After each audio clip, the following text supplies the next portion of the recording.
Titumir close down কর্মসূচি শুরু হয়েছে আজ। তিতুমির কলেজের শিক্ষার্থীরা আজও মিছিল বের করে।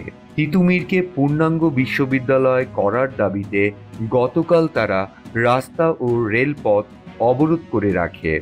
চলাচলকারী মানুষদের ভোগান্তি বাড়ায় ক্ষোভ প্রকাশ করেন অনেকে। আমি ওই ক্যান্সার হাসপাতালে থেকে আসছি, মনে করুন ওই বৈশাখী গাড়িতে, তাই ওই আমার এখানে নামাই দিছে, মানে হাইটে আর কি ওদিকে যাইতেছে। এখান দিয়ে আসছি ভাই, এখান থেকে যাওয়ার মধ্যে কোনো প্রস্তুতি, এই অল্প জায়গার মধ্যে ঘোরাঘুরি করতেছি, কিন্তু বেরোনোর জায়গা পাচ্ছি না। অনেকক্ষণ যাবত, প্রায় ঘন্টাখানিক যাবত ঘোরাঘুরি করতেছি। ছাত্ররা তবুও তাদের দাবি থেকে সরে আসেনি। এই সময়ে ট্রেনে পাথর ছোড়া হলে আহত হয় অনেকেই।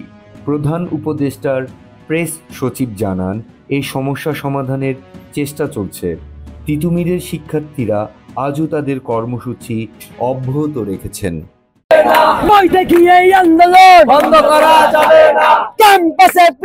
রোমান রুনি, কন্টেন্ট ক্রিয়েটর, বৈশাখী অনলাইন।